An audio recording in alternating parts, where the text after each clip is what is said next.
తిరుగుతారు వీళ్ళందరూ. కేవలం పైసలు ఇవ్వడానికి నా ప్రాణం కావాలి. ఇప్పుడు నేను చెప్తానా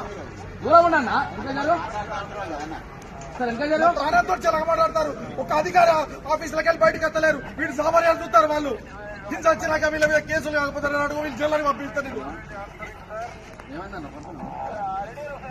ఒక్క ఆఫీసర్ కూడా బయటకు ఎత్తలేడు అంటే వీళ్ళు సామాన్యాలు చూస్తారు. వీళ్ళు నా పైసలు ముఖ్యమా?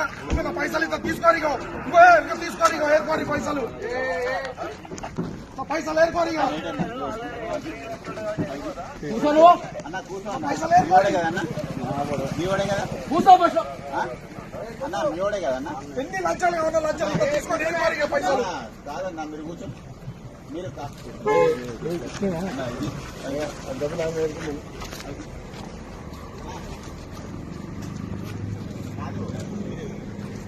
అంటే నా ప్రాణం కావాలనుకుంటారు అధికారులు. నా ప్రాణం తీసుకున్నాకనే వాళ్ళు సంతోషంగా ఉంటారు కావచ్చు.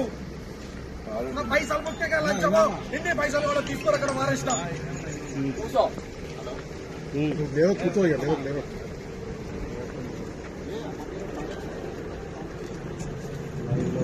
ఈ బండిని రిలీజ్ చేసుకున్నాను. పైసలు తయారు చేసుకున్నా తీసుకొని వచ్చేలా ఇంకో బండి వ్యక్తం చేసి నైట్ 12 గంటలకు నాకు 3 బళ్ళు సీజ్ చేసాడు. 3 అక్కడ బసాదార్ పోలీస్ స్టేషన్ ఉన్నది. ఇంకో కాడు ఉన్నది. నా ఎంబడే పడ్డారు వీళ్ళు.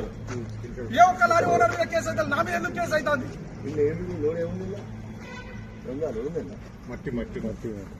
కేవలం నేను పైసలు ఇవ్వనందుకు.